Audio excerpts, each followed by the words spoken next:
Là, nous nous retrouvons pour continuer notre série, petite série qu'on a commencée la dernière fois qu'on était sur ce thème de voir Christ dans l'Ancien Testament. Eh bien, c'était il y a 15 jours de cela. Hein. Et nous avons considéré ce thème à travers, j'allais dire presque un exemple, hein, mais on avait regardé le récit qui se trouve en Nombre chapitre... Est-ce que quelqu'un se rappelle? Quel chapitre? Nombre chapitre 16. Hein? Et Nombre chapitre 16, c'est la révolte de, comment ça s'appelle, Corée, de Dathan et d'Abiram. On avait considéré, donc on a fait quelques copies supplémentaires, mais si vous avez vos copies de la dernière fois, vous avez votre grand classeur avec vos copies bien rangées, dans des pochettes plastifiées. Mais sinon, on en a fait quelques-unes encore, pour ceux qui n'auraient pas, une vingtaine, pas beaucoup. On avait vu que ce passage de Nombre 16 pouvait être instructif à plusieurs égards. On pourrait le prendre pour faire beaucoup d'applications sur la manière de gérer les crises, sur l'attitude de serviteur de Dieu lorsque son ministère est mis en doute. Il y a beaucoup de choses de cette nature et beaucoup d'applications qu'on peut, hein, la Bible dit que les textes de l'Ancien Testament aussi, les histoires nous servent à notre instruction aussi. Mais on a voulu l'aborder plutôt sous l'aspect de notre thème, en fait, de voir Christ à travers ce texte. Alors, juste pour rappeler, hein, on avait vu, premièrement, qu'à travers ce texte, on pouvait voir la nécessité d'un médiateur choisi par Dieu pour s'approcher de lui, parce qu'il s'agit de cela, en fait. Hein. Il s'agit de personnes qui se révoltent contre le leadership de Moïse et d'Aaron et qui disent c'est assez. Ils disent c'est assez, pardon. Tout le peuple est saint. Et tout le monde peut s'approcher, c'est comme s'ils disent tout le monde peut venir et puis offrir des sacrifices. Vous n'avez pas besoin d'être au-dessus, de vous élever comme vous le faites. Enfin, s'ils étaient supposés accusés d'avoir fait ça, de vous élever au-dessus des autres. Et vous vous rappelez ce qui s'est passé? Eh bien, Dieu a puni cette rébellion, puisque Corée, Dathan et Abiram et toute sa famille, ils sont morts comment? Ils sont morts dans comment je vais dire ça? Dans la terre qui ouvre une bouche géante et qui les engloutit. Et puis, il y avait aussi 250 hommes de renom, hein, probablement quelques chefs, quelques hommes importants, qui s'étaient alliés à cette révolte. Et qu'est-ce qui leur est arrivé? Ils sont venus, ils offraient aussi, hein, ils sont venus pour offrir aussi des parfums et tout ça. Et qu'est-ce qui s'est passé? Eh bien, la Bible dit il y a un feu qui est sorti du ciel et puis qui les a tous embrasés. Et Dieu montre ainsi, on avait souligné ça, que Dieu montre ainsi qu'on ne peut pas s'approcher de lui de n'importe quelle manière. C'est sa réponse. Nul ne peut, avec ça petit b, nul ne peut s'approcher de Dieu comme il l'entend, hein, comme Corée et Abiram l'avaient fait, et nul ne peut s'approcher de Dieu sans un médiateur que Dieu a lui-même choisi. Au verset 40 du chapitre 16, on lisait, c'est un souvenir, Dieu demande à Moïse, de prendre les brasiers, les encensoirs des hommes qui avaient péri dans l'incendie et de le forger d'en faire des plaques d'airain qui servent, il dit, comme souvenir. Il dit, c'est un souvenir pour les enfants d'Israël, afin qu'aucun étranger de la race d'Aaron ne s'approche pour offrir du parfum devant l'Éternel et ne soit comme Corée et comme sa troupe, selon ce que l'Éternel avait déclaré par Moïse. On ne s'approche pas de Dieu comme on l'entend. C'est Dieu qui décide des modalités. Et puis, on avait souligné à travers cela aussi que Jésus-Christ, bien sûr, on le voit dans l'Écriture, on comprend, est le médiateur unique et nécessaire pour s'approcher de Dieu. Et 1 Timothée, chapitre 2, versets 5 et 6, dit « Car il y a un seul Dieu et un seul médiateur entre Dieu et les hommes, Jésus-Christ, homme qui s'est donné lui-même en rançon pour tous. On avait vu deuxièmement que de cette narration, de ce texte, on pouvait voir l'efficacité aussi de l'expiation d'Aaron, de l'efficacité de l'expiation de celui que Dieu a choisi lui-même.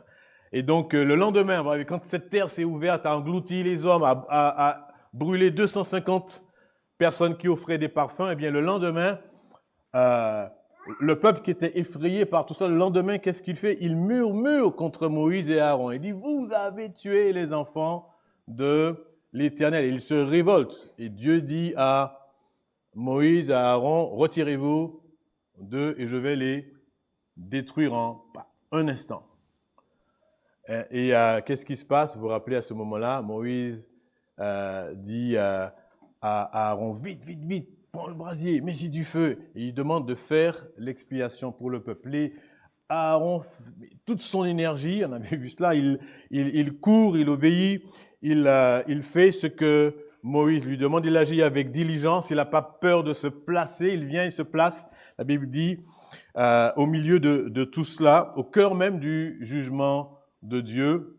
Et puis, la Bible dit qu'il s'interpose entre les vivants et les morts. Et la plaie, qu'est-ce qui se passe? La plaie qui avait éclaté à cause de la colère de Dieu contre le péché du peuple, cette plaie est stoppée, elle est arrêtée.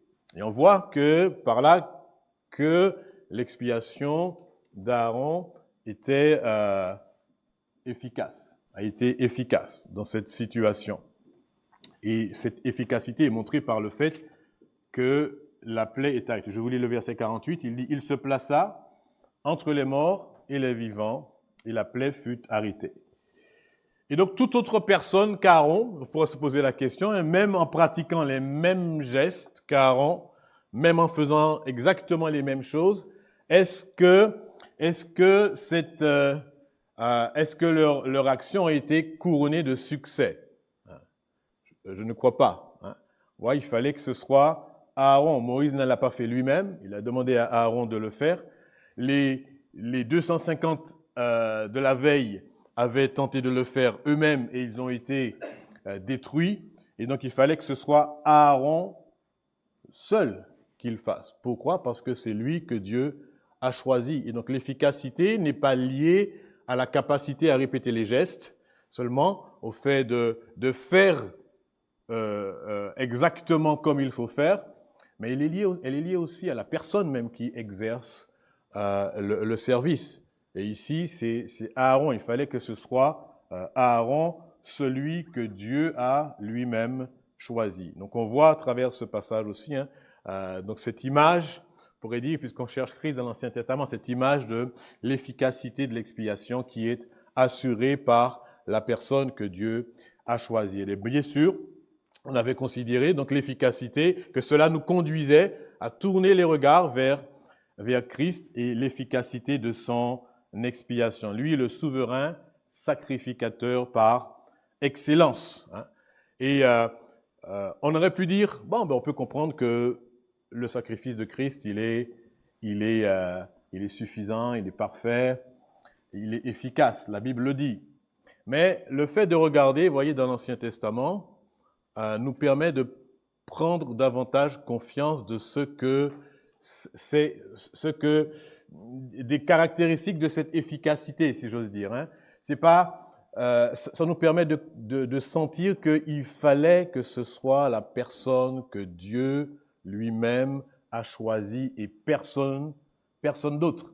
Et que toute autre personne qui essaierait de s'approcher de Dieu autre que celui qu'il a choisi, eh bien, cette tentative est vouée à l'échec. Ça, c'est l'Ancien Testament qui nous permet de mesurer cela à travers les histoires que nous pouvons lire ici.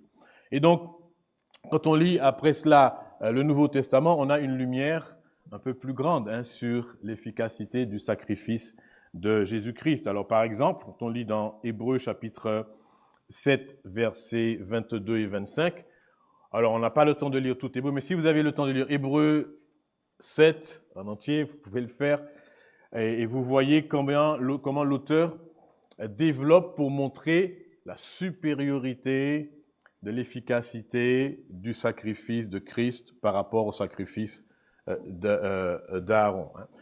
Donc, je lis juste ces 2 versets où il dit « Jésus est par cela même le garant d'une alliance plus excellente. De plus, il y a eu des sacrificateurs en grand nombre parce que la mort les empêchait d'être permanents. Mais lui, c'est-à-dire Jésus-Christ, parce qu'il demeure éternellement, possède un sacerdoce qui n'est pas transmissible. Et c'est aussi pour cela qu'il peut sauver parfaitement ceux qui s'approchent de Dieu par lui, étant toujours vivant pour intercéder en leur faveur. » Et donc, on sent quelque part ici que l'image qu'on a lue dans Nombres chapitre 16 eh bien, est plus faible que cette réalité qui existe en Christ, de par le fait il demeure éternellement, il possède une vie indestructible, il est aussi comme Aaron la Bible dit qu'il a été pris de parmi ses frères, il a vécu comme nous, il connaît, il peut compatir à notre faiblesse. Donc, tout ce que le souverain sacrificateur devait être, il l'a été, mais encore bien plus par le fait, il dit ici qu'il demeure éternellement et qu'il peut sauver parfaitement et qu'il est encore toujours vivant pour intercéder. Alors, Hébreux 7 développe ça très largement avec beaucoup de détails, parle aussi de l'ordre particulier de ce souverain sacrificateur-là, qui n'est pas de la lignée d'Aaron, mais qui est la descendance de Melchisédek, donc encore, et qui était avant même Lévi, donc montre que ce souverain sacrificateur était déjà établi avant même la tribu de Lévi, la tribu de la sacrificature, et donc il est bien plus grand, bien plus efficace que n'a pu l'être Aaron. Donc, il demeure éternellement, il sauve parfaitement et il intercède continuellement. Et donc, on en arrive à notre troisième point ici, au chapitre 17. Je vous invite à lire le chapitre 17, Nombre chapitre 17. Est-ce que quelqu'un peut nous lire tout le chapitre 17 ? Il n'est pas long, il n'y a que 13 versets. Tout le chapitre 17, est-ce que quelqu'un veut lire cela ? Oui. Si, bien, très bien. Nombre chapitre 17. Merci. L'Éternel parla à Moïse et dit : Parle aux enfants d'Israël et prends d'eux une verge selon les maisons de leurs pères, soit 12 verges de la part de tous leurs princes, selon les maisons de leurs pères. Tu écriras le nom de chacun sur sa verge, et tu écriras le nom d'Aaron sur la verge de Lévi, car il y aura une verge pour chaque chef des maisons de leur père. Tu les déposeras dans la tente d'assignation devant le témoignage où je me rencontre avec vous. L'homme que je choisirai sera celui dont la verge fleurira, et je ferai cesser devant moi les murmures que profèrent contre vous les enfants d'Israël. Moïse parla aux enfants d'Israël et tous les princes leur donnèrent une verge. Chaque prince une verge, selon les maisons de leur père, soit 12 verges. La verge d'Aaron était au milieu des leurs. Moïse déposa les verges devant l'Éternel dans la tente du témoignage. Le lendemain, lorsque Moïse entra dans la tente du témoignage, voici, la verge d'Aaron, pour la maison de Lévi, avait fleuri. Elle avait poussé des boutons, produit des fleurs et mûri des amandes. Moïse ôta de devant l'Éternel toutes les verges et les porta à tous les enfants d'Israël, afin qu'ils les vissent et qu'ils prissent chacun sa verge. L'Éternel dit à Moïse : Reporte la verge d'Aaron devant le témoignage pour être conservée comme un signe pour les enfants de rébellion, afin que tu fasses cesser devant moi leurs murmures et qu'ils ne meurent point. Moïse fit ainsi, il se conforma à l'ordre que l'Éternel lui avait donné. Les enfants d'Israël dirent à Moïse : Voici, nous expirons, nous périssons tous. Quiconque s'approche du tabernacle de l'Éternel meurt. Nous faudra-t-il tous expirer? Voilà, merci pour cette lecture. Donc, on voit encore là, ici, suite à ces deux premiers événements, un troisième qu'on pourrait qualifier d'une confirmation divine et définitive du choix du médiateur. On a vu que le texte montrait l'efficacité de l'expiation du médiateur que Dieu avait choisi, de sa nécessité qu'il y ait un médiateur, premièrement. Mais ici, on voit que Dieu confirme d'une manière claire qui il choisit. Et il le fait, le texte dit, afin de faire cesser les murmures. D'accord? C'est-à-dire que l'on ne pêche plus, que l'on ne meurt plus pour ces choses, que sa colère n'éclate plus, que l'on sache dans cet épisode, qu'il veut régler définitivement la question de la sacrificature. Alors, on ne sait pas quel nom était sur toutes les verges. On sait qu'il y en avait 12, d'accord? Mais est-ce qu'ils ont mis les noms des... non, je crois que c'est les noms des chefs de maison qu'ils disaient. Donc, je ne sais pas quel nom était sur les verges, mais on sait qu'il y avait le nom de Aaron. Ça commence comme ça. Et Dieu dit à Moïse, tu écris le nom d'Aaron sur la verge de la tribu de Lévi. Voilà, c'est comme ça. Et donc, déjà, Dieu est en train de désigner clairement qui qu'il choisit, afin qu'on sache, on sache déjà. Dieu dit ensuite, comment est-ce que la chose se fera. Ici, il indique donc clairement le choix qu'il va faire, et il dit premièrement que c'est lui qui va choisir. Dieu ne dit pas, allez, choisissez parmi vous. Il dit non, amenez-moi des verges, écrivez le nom d'Aaron, et il dit l'homme que je choisirai. Donc Dieu indique clairement que le choix du souverain sacrificateur, c'est sa propre prérogative.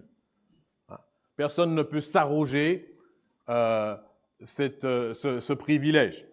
L'homme, verset 5 du chapitre 17, que je choisirai sera celui dont la verge fleurira, etc. Donc, le choix souverain, il n'est pas laissé à Moïse ni à quiconque, mais il revient à Dieu seulement. Et dans un contexte où l'autorité était mise en doute, où l'esprit, on pourrait dire, égalitariste, c'est ce qui était avancé, parfois pour cacher plus des ambitions personnelles. Quand au chapitre 16, ils avaient dit, c'est assez, tout le peuple est saint, toute l'assemblée est saint, les gens peuvent s'approcher de Dieu, vous n'êtes pas obligés de vous élever au-dessus de nous. Ils essayent de parler, voilà, ça fait toujours bien de promouvoir une certaine égalité, mais derrière, ce que ça cache, c'est une ambition d'accéder à ce que Dieu n'a pas pourvu. C'est une rébellion contre un ordre que Dieu a établi. Et ça a toujours été comme ça depuis le jardin d'Éden, n'est-ce pas? Quand Satan dit à Ève, Dieu a-t-il réellement dit? C'est une mise en doute de ce que des règles que Dieu a établies. Et jusqu'à aujourd'hui, je crois que l'un des principaux problèmes, le principal problème que l'on a, c'est celui du rejet de l'ordre que Dieu a établi. Nous ne voulons pas que cet homme règne sur nous. Je me souviens lorsque l'on a voté en France la question du mariage pour tous, là ici, il y a un journaliste qui a dit on vient de faire tomber, enfin je ne sais pas les termes exacts, mais il y avait dans la phrase en tout cas cela, on vient de faire tomber 3000 ans. 3000 ans, comme si c'était 3000 ans de diktat d'une règle homme-femme, voilà, qui nous était imposée. Okay. Là, c'est vraiment le cœur qui se soulève pour renverser cet ordre établi. Un peu comme il est dit aussi dans le psaume, c'est le psaume 2, je pense, où il dit Dieu dit, regarde, et puis il dit que les hommes se liguent contre lui. Là, on voit cela. On le voit plutôt dans le livre des Nombres aussi, où c'était le frère et la sœur de Moïse, Aaron et Myriam, qui s'étaient soulevés contre contre Moïse, voilà, en disant que Dieu peut aussi parler par nous. Et donc c'est toujours, il y a toujours dans le cœur de l'homme cette rébellion contre l'ordre que Dieu établit. Et ici, Dieu montre clairement, voilà, clairement, qui il choisit, que c'est lui qui choisit. Et dans Hébreux 5, verset 4, il dit, il rappelle cela, il dit que nul ne s'attribue cette dignité. Il parle de la dignité de souverain sacrificateur. Et l'auteur dit que nul ne s'attribue cette dignité s'il n'est appelé de Dieu comme le fut Aaron. C'est-à-dire, de la même manière qu'Aaron fut appelé par Dieu, tout souverain sacrificateur doit être appelé par Dieu. Il ne s'autoproclame pas souverain sacrificateur. Deuxièmement, on peut voir aussi que Dieu indique clairement que la manière même de désigner, donc c'est lui qui désigne, mais la manière de désigner aussi est le médiateur ou la méthode est une méthode divine. Nombre 17, verset 5 dit « L'homme que je choisirai sera celui dont la verge fleurira. » C'est Dieu qui choisit. Il n'a pas dit « Bon, choisissez quelque chose, dites-moi ce que vous voulez, puis je vais le faire. » Il dit « Voilà, l'homme que je choisis, c'est celui dont la verge fleurira. » Et puis on voit ici dans le texte que la verge d'Aaron bourgeonne, elle fleurit, elle pousse même des fruits qui sont, la Bible dit, pas des fruits verts, mais des fruits qui sont mûrs. Donc il y a tout le processus ici de la vie, on pourrait dire, est accompli en une nuit. La vie surgit d'un bois sec, d'un bois mort ici. Et donc personne ne peut faire cela. Personne ne peut faire sortir la vie de la mort. Personne ne peut faire cela à part Dieu. Et donc, cela montre que c'est une méthode divine, c'est un miracle que Dieu seul est capable d'accomplir. Et il désigne Aaron par un miracle. Par un miracle. Le miracle de la mort à la vie. On entrevoit déjà, même rien qu'en lisant cela, quelque chose ici. Donc on voit que la floraison, la fructification de la verge d'Aaron manifeste la puissance de vie par laquelle Dieu choisit. C'est par l'explosion de vie que Dieu désigne son médiateur, par quelque chose que personne ne peut faire, qu'il est seul capable de faire. Et puis, seule la verge d'Aaron aussi a fleuri, et cela symbolise vraiment le choix unique du souverain sacrificateur. Il n'y a pas eu la verge d'Aaron, puis après une autre verge qui a bourgeonné, et puis après, non, c'est uniquement la verge d'Aaron qui a fleuri. Et donc cela montre ici qu'il était le seul choisi par Dieu. Et puis troisièmement, on voit que la verge d'Aaron qui a fleuri, eh bien, Dieu demande de faire quoi avec? Au verset 10, il demande à Moïse de la conserver comme un signe pour les enfants de rébellion, afin que tu fasses cesser devant moi leur murmure et qu'ils ne meurent point. Donc la conservation, on pourrait dire ici, indique le choix permanent de Dieu. Les enfants d'Israël regarderont cette verge, ils se souviendront toujours que Dieu a choisi uniquement Aaron, d'accord, et que le souverain sacrificateur, et puis ses fils bien sûr, mais que le souverain sacrificateur, il n'est pas le choix à faire d'un choix personnel, et c'est toujours ainsi que les choses demeurent. La Vierge est toujours là pour rappeler que c'est toujours ainsi que les choses demeurent. Et quand on lit l'Épître aux Hébreux, on voit, Dieu demande de l'amener ici, il dit, verset 10, il dit devant le témoignage, pour être conservé, tu l'amèneras devant le témoignage. Mais dans l'Épître aux Hébreux, on lit que dans l'arche, il y avait aussi la verge d'Aaron qui avait fleuri. On lit ça dans je ne sais pas la référence exacte, quelqu'un là, mais on le lit dans l'Épître aux Hébreux. Donc voilà, Dieu montre donc par là que même la manière de désigner aussi le souverain sacrificateur est une manière qui provient de lui, quelque chose que lui seul est capable de faire. Et donc, quand on regarde maintenant plus loin à Christ, eh bien, on voit aussi que Christ est définitivement et divinement désigné souverain sacrificateur. La Bible dit que Christ non plus ne s'est pas auto-désigné. Hein? Regardez Hébreux, on l'a déjà lu au début, mais Hébreux chapitre 5, versets 4 et 6. Il dit ici, quelqu'un veut lire ça? Hébreux 4, Hébreux 5, versets 4 à 6. Quelqu'un veut lire? Hébreux 5, versets 4 à 6. Un lecteur ou une lectrice. Myriam, ici, vous lire.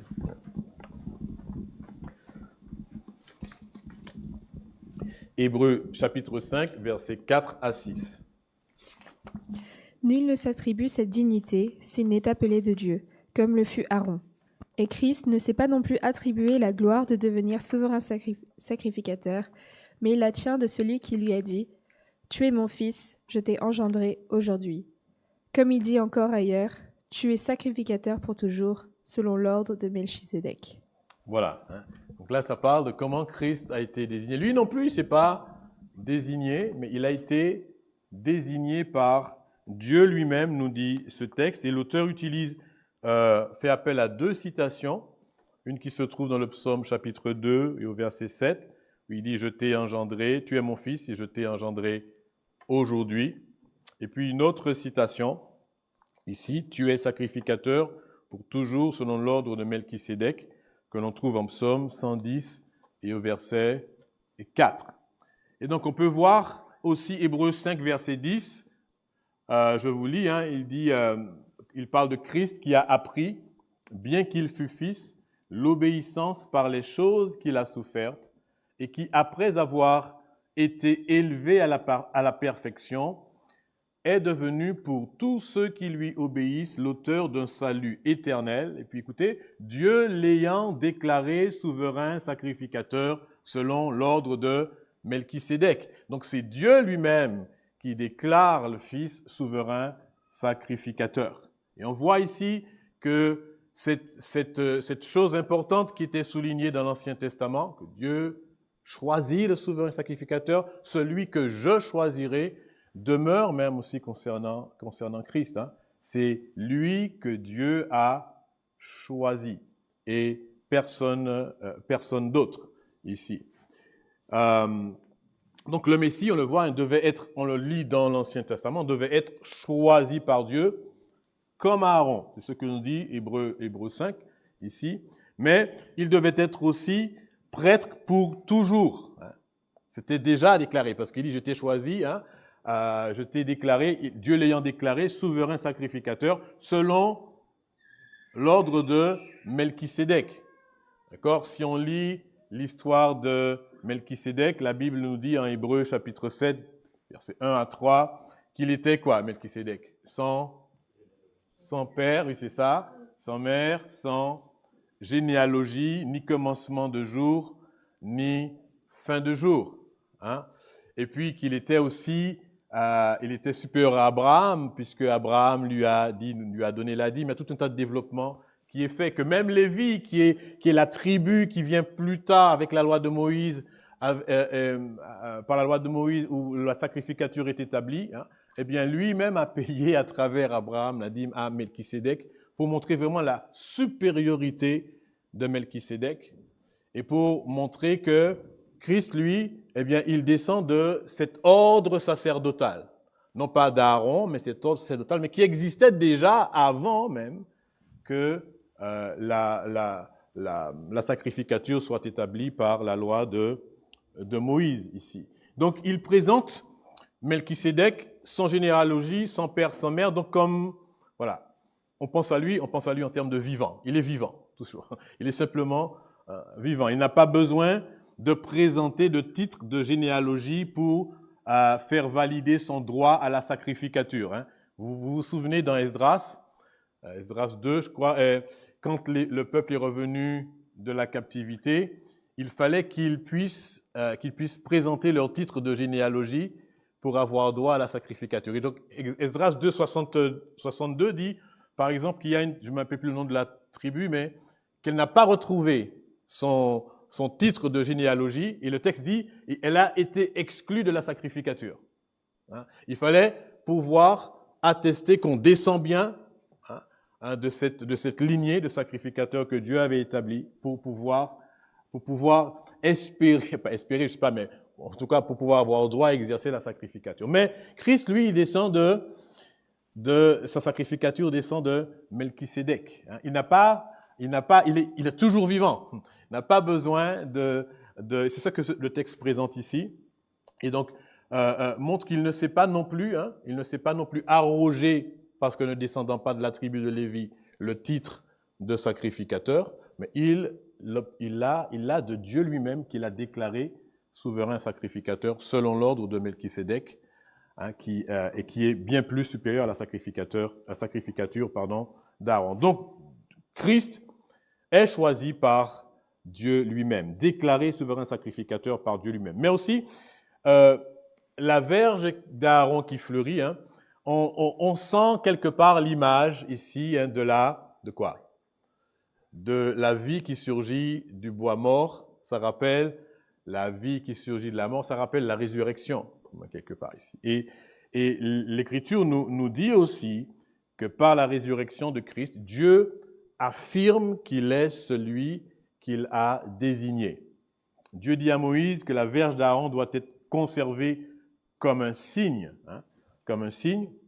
Elle fleurit et sa floraison, le fait qu'il y ait des fruits qui apparaissent, ça image bien sûr la résurrection de Christ. Et donc de même que Aaron est désigné par Dieu, par un bois mort en qui la vie reprend, eh bien, on peut dire aussi que Dieu désigne le souverain sacrificateur par excellence, par la vie qui surgit de la mort. Il y a des textes qui nous le disent un peu. Romains 1, versets 3 à 4 dit que Jésus-Christ, c'est le Fils de Dieu, il est son Fils, né de la postérité de David selon la chair, et déclaré, quoi?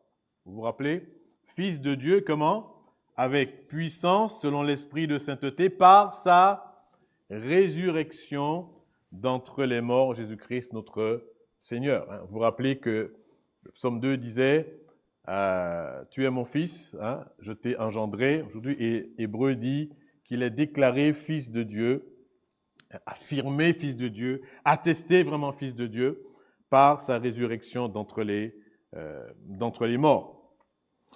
Hébreux 7, 15, 16 dit « Cela devient plus évident encore quand il paraît un autre sacrificateur à la ressemblance de Melchisédek, institué non d'après une loi d'une ordonnance charnelle, mais selon la puissance d'une vie impérissable. » Quand je lis ça, ça me fait penser vraiment à quelque chose qui explose, une vie qui explose.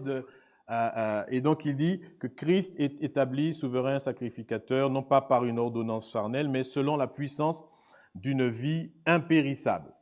Car ce témoignage lui est rendu, tu es souverain sacrificateur pour toujours, selon l'ordre de Melchisédek. Okay. L'apôtre Pierre dit à Corneille que Dieu a ressuscité Jésus le 3e jour et qu'il a permis qu'il apparu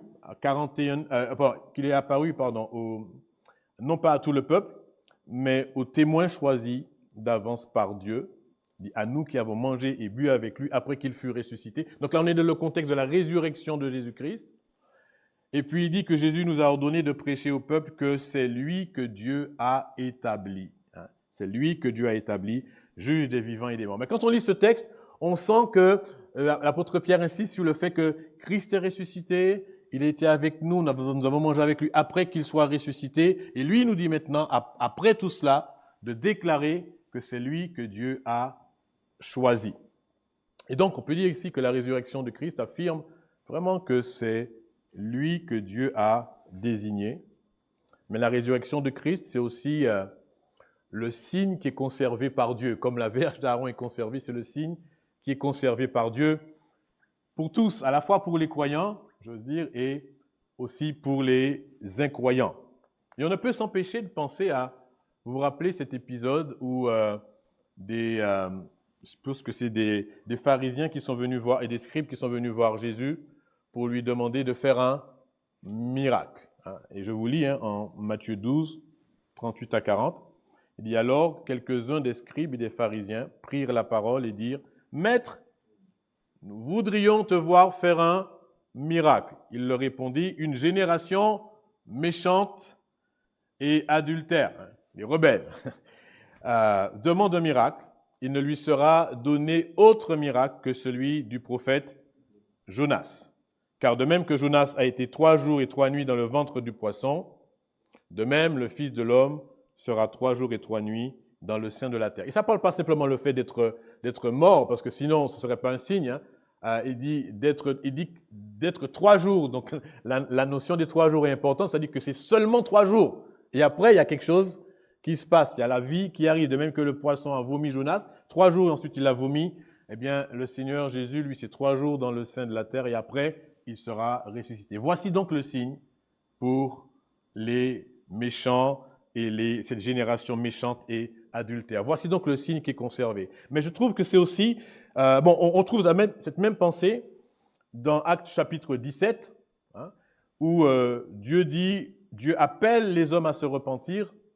On le lit, je le lis, et il dit « Dieu, sans tenir compte des temps d'ignorance, annonce maintenant à tous les hommes, en tout lieu, qu'ils aient à se repentir, parce qu'il a fixé un jour où il jugera le monde selon la justice par l'homme qu'il a désigné, ce dont il a donné à tous une preuve certaine, en le ressuscitant des morts. » Donc il dit que Dieu va juger le monde.